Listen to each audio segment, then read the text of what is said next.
कहते हैं मोहब्बत सिर्फ़ लफ्ज़ों से नहीं बल्कि खानों से भी महसूस की जा सकती है। और दाल दाल सिर्फ़ एक खाना नहीं बल्कि एक एहसास है। आज मैं अपने किचन में बनाने जा रही हूँ मूंग मसूर की दाल। ये वही दाल है जो हमने बचपन में बहुत बार खाई। मामा के हाथ के खानों की तो क्या ही बात है, क्योंकि उनके हर खाने के नवाले के साथ उनकी मेहनत, उनकी मोहब्बत और उनकी दुआएं लिपटी होती थी। ये वही दाल है जो हम रोज़मर्रा ज़िंदगी में अक्सर नज़रअंदाज कर देते हैं, मगर हमारे बचपन में बहुत ज़्यादा बना करती थी, क्योंकि ये मामा बनाया करती थी सिर्फ़ बाबा के लिए। बाबा को ये दाल बहुत पसंद थी और बाबा जब भी थके हुए काम से आते तो मामा कहती, आज तुम्हारी पसंद की दाल बना ली है, सादा मगर बहुत ही मज़ेदार। मामा इस दाल के साथ या तो बॉयल्ड राइस बनाया करती थी या रोटी, और साथ में अचार और सैलेड हुआ करता था। और साथ में हम अपने बाबा जान से बातें करते रहते थे और इसी तरह हमारी शाम खुशगवार गुजरती थी और वही लम्हा हमारे लिए ख़ास बन जाता था। सबसे पहले मैंने 1 कप दाल लेकर उसे अच्छे से वॉश करके 2-3 बार खुले पानी से वॉश करने के बाद मैंने उसे एक बर्तन में भिगोकर रख दिया है। आप इसे चाहें तो आधा घंटा दे सकते हैं। मैं जब तक उसे टाइम दूंगी जब तक मेरा मसाला रेडी नहीं हो जाता। यहाँ पर मैंने कुकर में बनाने जा रही हूँ दाल, तो सबसे पहले मैंने अपना फ्लेम ऑन की है चूल्हे की और फिर उसके बाद उस पर कुकर रख दिया है। और इसमें मैं थोड़ा हस्बे ज़रूरत इसमें ऑयल शामिल करूँगी। आप चाहे तो इसको घी में बना सकते हैं। घी में बनाने से ये होता है इसकी दाल का जायका डबल हो जाता है। तो अभी मेरे पास चूँकि कुकिंग ऑयल है तो मैं कुकिंग ऑयल ही यूज़ करूँगी। अभी मैं इसमें कुकिंग ऑयल डालूँगी, तकरीबन आधी प्याली के करीब मैं इसमें कुकिंग ऑयल डाल रही हूँ। दाल को नरम और मज़ेदार बनाने का आसान तरीका यही है कि सबसे पहले इसको अच्छे से वॉश करके 30 मिनट का टाइम लाजमी दें, इसको भिगो कर रख दें और फिर ही इसको पकाएं। ठीक है, अभी आपने इसको फ्लेम को लो टू मीडियम रखना है और ऑयल अच्छे से पका लेना है। और इसमें मैं 2 से 3 प्याज दरमियाने साइज़ के कटे हुए डालूँगी। ठीक है, उनको अच्छे से हम गोल्डन करेंगे। जैसे हम अपने दिल को साफ़ करते हैं किसी को समझने से पहले और दिल को नरम करते हैं, बिल्कुल वैसे ही हमारी दाल भी थोड़ी नरमी मांगती है। कई बार ऐसा होता है कि हमारे पास टाइम बहुत कम होता है और हमें बहुत जल्दी होती है कुकिंग कंप्लीट करने की, और दाल चूँकि ज़्यादा टाइम लेती है तो उसके लिए आसान टिप मैं आपको बताती चलूँ। जब आप दाल को भिगोएं तो उसे गर्म पानी में भिगो के रख दें, उससे उसके गलने का टाइम कम हो जाएगा। यहाँ पर मैंने प्याज काटी थी और जब तक मेरा ऑयल गर्म हुआ था ये प्याज मैंने कटी हुई इसमें डाल दी है। ऑयल गर्म हुआ जैसे ही, जब तक हमारी दाल हमने भिगो कर रख दी है उतनी देर में हम मसाला रेडी करते हैं। हमने बिल्कुल भी फुल आंच पर इसको मसाले को रेडी नहीं करना। बिल्कुल मीडियम टू लो फ्लेम पे हमने इसको मीडियम फ्लेम पे हमने इसको मसाले को रेडी करना है। बिल्कुल हम मसाले को सब्र से रेडी करेंगे, बिल्कुल उसी तरह जिस तरह हम सब्र से किसी रिश्ते में वक्त देते हैं और उसकी खूबसूरती को निकालते हैं, बिल्कुल उसी तरह। आगे मैं आपको एक आसान सी टिप देती जाती हूँ। अगर मसाला तैयार करते वक्त प्याज हल्की सी जल जाए तो थोड़ा सा पानी डाल दें, इस तरह से उसके जलने की जो महक है वो आपकी हांडी में नहीं आएगी। अभी मैं अदरक को क्रश करके कद्दूकस की मदद से डाल रही हूँ। ठीक है, और लहसुन मैं अभी नहीं डाल रही इस पॉइंट पे, क्योंकि मैंने आखिर में जाकर जो लहसुन का है वो तड़का लगाना है। लहसुन 2 से 3 ले लेने हैं। ठीक है, 2 मैक्सिमम बहुत ज़्यादा होते हैं अगर आपके पास स्मॉल साइज़ में है। अगर आपके पास दूसरा लहसुन देसी लहसुन नहीं है, दूसरा लहसुन है तो ठीक है, वो एक ही काफ़ी है। तो उसको अच्छे से पेस्ट बना कर फिर आप उसका तड़का इस्तेमाल कर सकते हैं। अभी ये मैंने फ्रीज़र से टमाटर निकाला, ये देख सकते हैं आप। इसमें से हल्के हल्के जो स्टीम है वो निकल रही थी, मैंने सोचा आपको दिखा दूँ, तो इसको थोड़ी देर पहले मैंने रख दिया हुआ था बाहर। अभी मैं इसकी कटिंग कर रही हूँ। बहुत आराम से इसकी कटिंग हो जाती है अगर आप पहले इसको 2-3 मिनट पहले फ्रीज़र से निकाल के रख दें। और इसको अब हम अच्छे से मिक्स करेंगे। ठीक है, प्याज में टमाटर को अच्छे से मिक्स कर लेंगे। अब इस टाइम पर आकर एक बात आपने हमेशा याद रखनी है कि टमाटर डालकर इसको तब तक भूनना है जब तक तेल अलग ना हो जाए। यहीं पर वो पॉइंट होता है, मसाले ही एक ऐसी चीज़ होती है जहाँ पर दाल का जायका बनता है। तो ये छोटी छोटी बातों को अगर आप याद रखेंगे, नोट करेंगे, तो आपकी दाल भी बहुत मज़ेदार बनेगी और सब घर में बहुत शौक़ से खाएँगे। अभी जब तक घी अलहदा नहीं होगा मैं इसको भूनती रहूँगी और उसके बाद 3 से 4 हरी मिर्चें जो मैंने पहले से काट के रखी हुई हैं वो उस पॉइंट पर भी आकर इसमें डाल दूँगी। जब किसी भी खाने में आपकी मेहनत, लगन और मोहब्बत शामिल हो और आपका खलूस शामिल हो तो जायका सिर्फ़ ज़ुबान पर नहीं बल्कि दिल पर भी असर करता है। अगर आप चाहें तो इस मकाम पर आकर आप इसमें 1 से 2 चम्मच दही के डाल सकते हैं। मैं दही अभी नहीं डाल रही हूँ, लेकिन दही डालने से ये होगा कि मसाला और भी ज़्यादा खुशबूदार हो जाएगा और दाल का टेस्ट और भी ज़्यादा बढ़ जाएगा। मैं पहले से कटी हुई 3 से 4 अदद हरी मिर्चें थी, वो मैंने इसमें डाल दी हुई हैं। अभी हम इसको थोड़ा-सा और पकाएंगे ताकि हरी मिर्चों की जो खुशबू है, उसका ज़ायका है, वो अच्छे से इस मसाले में रच बस जाए। इस मसाले को अच्छे से भूनने के बाद अभी हम इसमें पानी ऐड करेंगे। आपने पानी उतना ही रखना है जितना आपको दाल में चाहिए है, जितनी आपकी दाल है। यहाँ पर मेरे 1 कप के करीब दाल थी, तो मैंने इसमें 3 के करीब 3 गिलास के करीब पानी डाला है।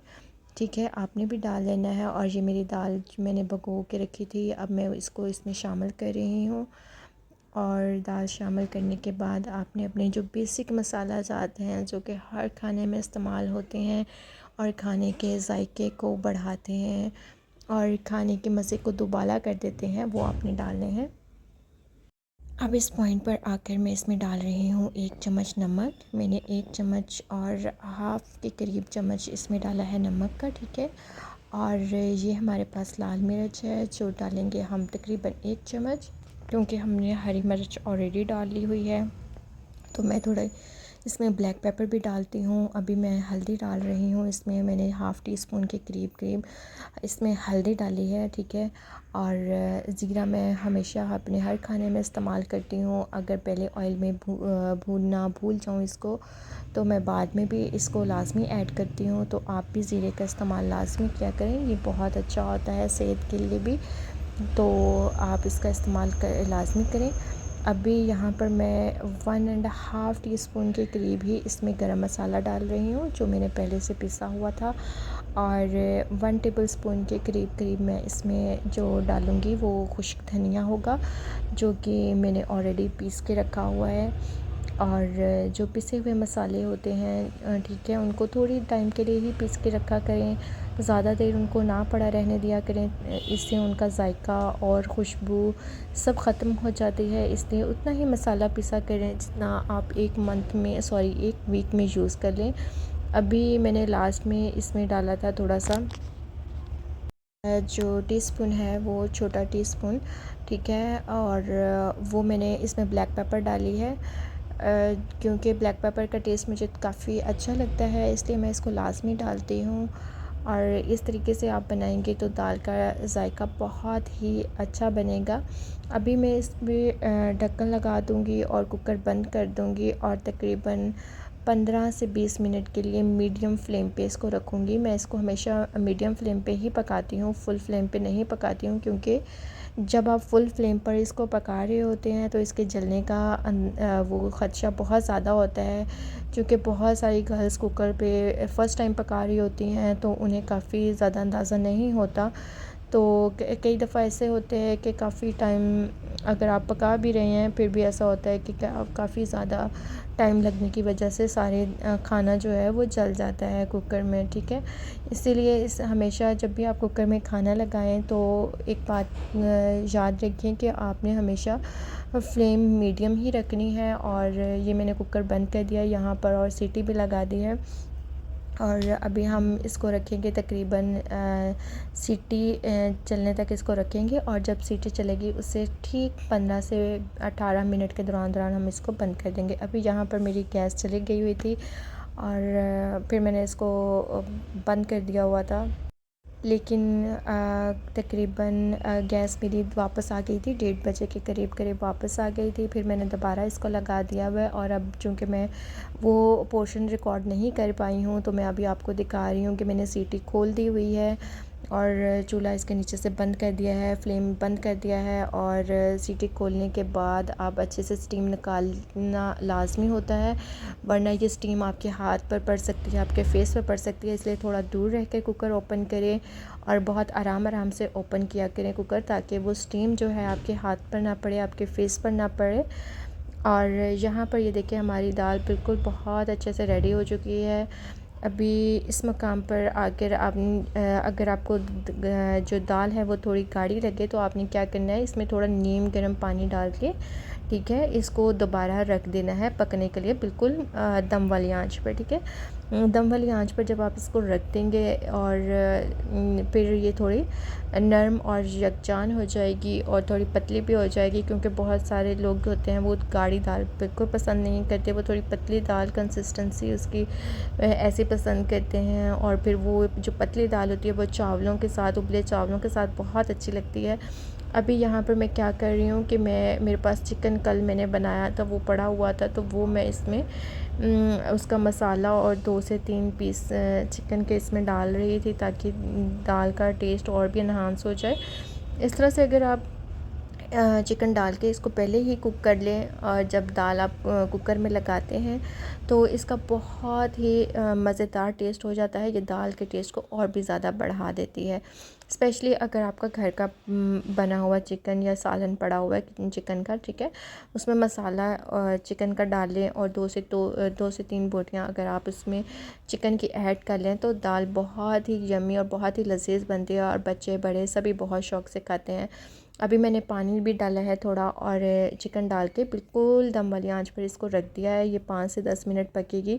5 से 10 मिनट के बाद मैं इसका फ्लेम बिल्कुल बंद कर दूँगी, और फिर ये इसका मैं लहसुन वाला तड़का लगाऊंगी, और बहुत ही यम्मी और बहुत ही मज़ेदार ये दाल पकी थी। मैंने और मेरे हस्बैंड ने बहुत शौक़ से खाई। और शाम में हमने, अभी दोपहर में तो मैंने रोटी पका ली थी इसके साथ, और साथ में अचार और सैलेड और कुछ अपनी बचपन की यादों को ताज़ा किया था, और उस तरीके से हमने ये दाल खाई थी। लेकिन शाम में मैंने इसके साथ राइस बॉईल कर लिए हुए थे, और यकीन माने राइस के साथ भी ये दाल बहुत अच्छी लग रही थी। राइस के साथ मैंने इसके साथ सैलेड बना लिया था, और दाल थी, और साथ में वो ज़ीरे वाले राइस थे, और बहुत ही यम्मी दाल बनी थी। और अगर आप इन टिप्स एंड ट्रिक्स को फॉलो करेंगे, यकीनन आपको भी ये रेसिपी बहुत अच्छी लगेगी, और लाजमी ट्राई कीजिएगा। उम्मीद करती हूँ आज की वीडियो आपको बहुत पसंद आई होगी। तो नेक्स्ट वीडियो तक के लिए अल्लाह हाफ़िज़।